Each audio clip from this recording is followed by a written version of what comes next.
ओम शांति। 28 मार्च 2025 के आज के ईश्वरीय महावाक्य हैं। आज के साकार मधुर मुरली के सार में मीठे मीठे प्यारे प्यारे श्री बाबा ने कहा, मीठे बच्चे तुम बहुत लकी हो क्योंकि तुम्हें बाप की याद के सिवाय और कोई फिक्रात नहीं। इस बाप को तो फिर भी बहुत ख्यालात चलते हैं।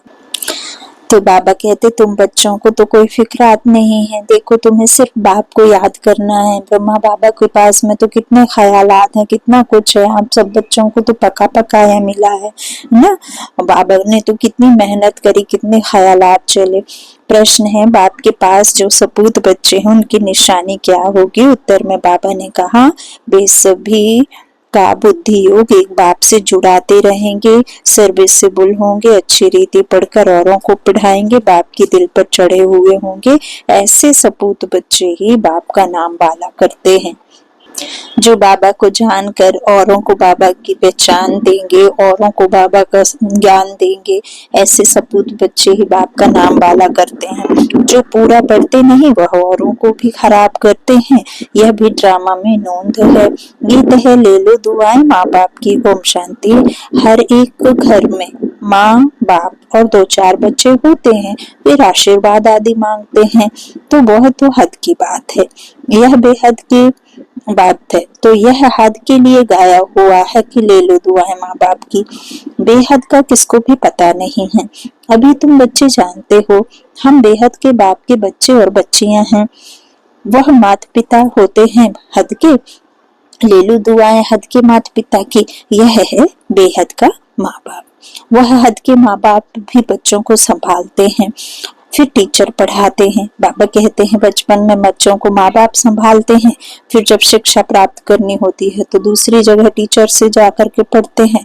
फिर बाबा कहते अब तुम बच्चे जानते हो यह है बेहद के माँ बाप। बेहद का टीचर, बेहद का सतगुरु और सुप्रीम फादर। टीचर सुप्रीम गुरु, सत बोलने वाला, सत सिखलाने वाला बच्चों में नंबरवार होते हैं ना।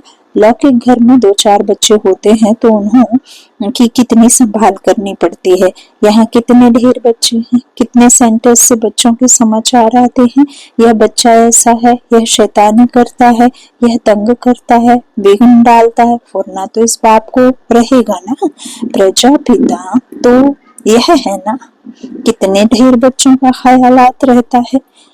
तब बाबा कहते हैं तुम बच्चे अच्छी रीति बाप की याद में रह सकते हो। इनको तो हजारों फुरने हैं, एक फुरना तो है ही, हजारों फुरने ख्यालात दूसरे रहते हैं। कितने ढेर बच्चों को संभालना पड़ता है। माया भी बड़ी दुश्मन है ना। अच्छी रीति कोई कोई की खाल उतार देती है, कोई को नाक से, कोई को चोटी से पकड़ लेती है। इतने सबका विचार तो करना पड़ता है, फिर भी बेहद बाप की याद में रहना पड़े। तुम हो बेहद के बाप के बच्चे, जानते हो हम बाप की श्रीमत पर चल क्यों ना बाप से पूरा वर्षा ले लोगे। सब तो एक रस चल ना सके क्योंकि यह राजा स्थापन हो रही है और कोई की बुद्धि में आ ना सके। यह है बहुत ऊंची पढ़ाई। उच्च पढ़ाई बादशाही मिल गई, फिर पता नहीं पड़ता है कि यह राजाई कैसे स्थापन हुई। यह राजाई का स्थापन होना बड़ा वंडरफुल है। अभी तुम अनुभवी हो, पहले इनको भी पता थोड़े ही था कि हम क्या थे, फिर कैसे 84 जन्म लिए हैं। अभी समझ में आया है। तुम भी कहते हो बाबा आप वही हो, यह बड़ी समझने की बात है। इस समय ही बाप आकर सब बातें समझाते हैं। इस समय भल कोई कितना भी लखपति करोड़पति हो, बाप कहते हैं या पैसे आदि सब मिट्टी में मिल जाने हैं, बाकी टाइम ही कितना है। दुनिया के समाचार तुम रेडियो में अथवा अखबारों में सुनते हो, क्या क्या हो रहा है। दिन प्रतिदिन बहुत झगड़ा बढ़ता जा रहा है, सूत मूंझता ही रहता है। अब बाबा कहते सब आपस में लड़ते झगड़ते मरते हैं। तैयारियां ऐसी हो रही हैं जिससे समझ में आता है लड़ाई शुरू हुई की हुई। दुनिया नहीं जानती है कि यह क्या हो रहा है, क्या होने का है। तुम्हारे में भी बहुत थोड़े हैं जो पूरी रीति समझते हैं और खुशी में रहते हैं। इस दुनिया में हम बाकी थोड़े रोज हैं। अभी हमको कर्मातीत अवस्था में जाना है। हर एक को अपने लिए पुरुषार्थ करना है। खुद का कल्याण खुद ही करना है। बाबा कोई आशीर्वाद नहीं करते, तुम तो पुरुषार्थ करते हो अपने लिए, जितना जो करेंगे उतना फल पाएंगे। अपना पुरुषार्थ करना है और दूसरों को पुरुषार्थ कराना है, रास्ता बताना है। यह पुरानी दुनिया खलास होने वाली है, खलास होनी है। अब बाबा आया हुआ है नई दुनिया स्थापन करने, तो इस विनाश के लिए तुम नई दुनिया के लिए पढ़ाई पढ़ लो। भगवान बाज, मैं तुमको राज योग सिखाता हूँ। लाडले बच्चे, तुमने भक्ति बहुत की है, आधा कल्प तुम रावण राज्य में थे ना। यह भी किसी को पता नहीं कि राम किसको कहा जाता है, राम राज्य की स्थापना कैसे हुई, यह सब तुम ब्राह्मण ही जानते हो। तुम्हारे में भी कोई तो ऐसे हैं जो कुछ भी नहीं जानते हैं। बाप के पास सपूत बच्चे वह हैं जो सबका बुद्धि योग एक बाप के साथ जुड़ाते हैं। जो सर्विसेबल हैं वो अच्छी रीति पढ़ते हैं, वो बाप की दिल पर चढ़े हुए हैं। कोई तो फिर नालायक भी होते हैं, सर्विस के बदले डिसर्विस करते, जो बाप से उनका बुद्धि योग तुड़ा देते हैं। यह भी ड्रामा में नूंद है, ड्रामा अनुसार यह होने का ही है। जो पूरा पढ़ते नहीं है वह क्या करेंगे, औरों को भी खराब कर देंगे। इसलिए बच्चों को समझाया जाता है बाप को फॉलो करो, और जो भी सर्विसेबल बच्चे हैं बाबा की दिल पर चढ़े हुए हैं उनका संग करो। पूछ सकते हो तो बाबा की दिल पर चढ़े हुए हैं उनका संग करो। पूछ सकते हो किसका संग करें, बाबा झट बता देंगे। इनका संग बड़ा अच्छा है, बहुत हैं जो संग ही ऐसा करते हैं जिनका रंग भी उल्टा चढ़ जाता है। गाया भी जाता है, संग तारे को संग बोरे, है ना। कुसंग का संग जो है वो डुबोता है और सत का संग तारता है। तो कुसंग लगा तो एकदम खत्म कर देंगे। घर में भी दास दासियां चाहिए, प्रजा के भी नौकर चाकर सब चाहिए ना। यह सारी राजधानी स्थापन हो रही है, इसमें बड़ी विशाल बुद्धि चाहिए। इसलिए बेहद का बाप मिला है तो श्रीमत से श्रीमत ले उस पर चलो, नहीं तो मुफ्त पदभ्रष्ट हो जाएंगे। यह पढ़ाई हैक, इसमें अभी फेल हुए तो जन्म जन्मांतर कल्प कल्पांतर फेल होते रहेंगे। अच्छी रीति पढ़ेंगे तो कल्प कल्पांतर अच्छी रीति पढ़ते रहेंगे। समझा जाता है या पूरा पढ़ते नहीं है तो क्या पद मिलेगा। खुद भी समझते हैं हम, सर्विस तो कुछ करते नहीं है। हमसे तो होशियार बहुत हैं, होशियार को ही भाषण के लिए बुलाते हैं, तो जरूर जो होशियार हैं उच्च पद भी पढ़ पाएंगे। हम इतनी सर्विस नहीं करते हैं तो उच्च पद पा नहीं सकेंगे। टीचर भी स्टूडेंट को भी समझ सकते हैं ना, रोज पढ़ाते हैं, रजिस्टर उनके पास रहता है, पढ़ाई का और चलन का भी रजिस्टर रहता है। यहाँ भी ऐसे हैं। इसमें फिर मुख्य है योग की बात। योग अच्छा है तो चलन भी अच्छी रहेगी। पढ़ाई में फिर कहाँ अहंकार आ जाता है। इसमें सारी गुप्त मेहनत करनी है, याद की। इसलिए ही बहुतों की रिपोर्ट आती है कि बाबा हम योग में नहीं रह सकते। बाबा ने समझाया है योग अक्षर निकाल दो। बाबा कहते हैं योग अक्षर निकाल दो, क्योंकि योग अलग है। बाबा को तो हमें याद करना है, मन बुद्धि से उसे याद करना। तो बाप जिससे वर्षा मिलता है उनको तुम याद नहीं कर सकते हो, वंडर है। बाप कहते हैं हे आत्माएं, तुम मुझ बाप को याद नहीं करते हो। मैं तुमको सस्ता एकदम रास्ता बताने आया हूँ, तुम मुझे याद करो तो इस योग अग्नि से पाप दग्ध हो जाएंगे। भक्ति मार्ग में मनुष्य कितना धक्का खाने जाते हैं, कुंभ के मेले में कितना ठंडे पानी में जाकर स्नान करते हैं, कितनी तकलीफ सहन करते हैं। यहाँ तो कोई तकलीफ नहीं। जो फर्स्ट क्लास सच्चे हैं वह एक माशूक के सच्चे सच्चे आशिक बन याद करते रहेंगे। घूमने फिरने जाते हैं तो एकांत में बगीचे में बैठकर याद करेंगे। झरमई झगमई आदि वार्तालाप में रहने से वायुमंडल खराब होता है। इसलिए जितना टाइम मिले बाप को याद करने की प्रैक्टिस करो। फर्स्ट क्लास बच्चे, फर्स्ट क्लास सच्चे माशूक के आशिक बनो। बाप कहते हैं देहधारी का फोटो नहीं रखो, सिर्फ एक शिव बाबा का फोटो रखो जिसको याद करना है। अगर समझो सृष्टि चक्र को भी याद करते रहें तो त्रिमूर्ति और गोले का चित्र फर्स्ट क्लास है। इसमें सारा ज्ञान है। स्वदर्शन चक्रधारी तुम्हारा नाम अर्थ सहित है। नया कोई भी नाम सुने तो समझ ना सके, यह तुम बच्चे ही समझते हो। तुम्हारे में भी कोई अच्छी रीति याद करते हैं, बहुत हैं जो याद करते ही नहीं, अपना खाना ही खराब कर देते हैं। पढ़ाई तो बड़ी सहज है, बाप कहते हैं साइलेंस से तुमको साइंस पर विजयी पानी है। साइलेंस और साइंस राशि एक ही है। मिलिट्री में भी 3 मिनट साइलेंस कराते हैं। मनुष्य भी चाहते हैं हमको शांति मिले। अभी तुम जानते हो शांति का स्थान तो है ही ब्रह्मांड।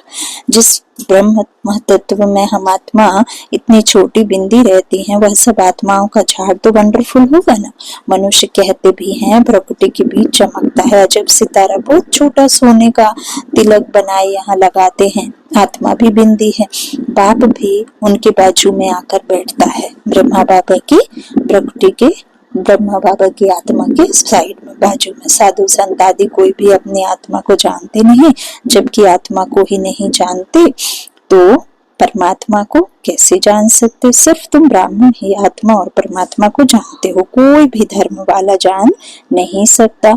अभी तुम ही जानते हो कैसे इतनी छोटी सी आत्मा सारा पाठ बजाती है सत्संग में। सत्संग तो बहुत करते हैं, समझते कुछ भी नहीं। इसने भी बहुत गुरु किए। ब्रह्मा बाबा के भी 12 गुरु थे। भक्ति सबसे जास्ती इन्हीं की थी। नारायण का चित्र रख करके सोते थे, रोज गीता पाठ करते थे, है ना। तो अब बाप कहते हैं यह सब है भक्ति मार्ग के गुरु। ज्ञान मार्ग का गुरु है ही एक शिव बाबा। डबल सिरताज राजाओं के राजा बनाते हैं, तो डबल सिरताज राजाओं के आगे सिंगल ताज वाले राजा माथा झुकाते हैं, नमन करते हैं, क्योंकि वह पवित्र हैं। तो उन पवित्र राजाओं के भी मंदिर बने हुए हैं जो सतयुग में होकर के गए थे। पतित जाकर उनके आगे माथा टेकते हैं, परंतु उनको कोई यह पता थोड़े ही है कि यह कौन है। हम माथा क्यों टेकते हैं? सोमनाथ का मंदिर बनाया, अब पूजा तो करते हैं, परंतु बिंदी की पूजा कैसे करें? बिंदी का मंदिर कैसे बनेगा? यह है बड़ी गुहा बात है। गीता आदि में थोड़े ही यह बातें हैं। जो खुद मालिक हैं वही समझाते हैं।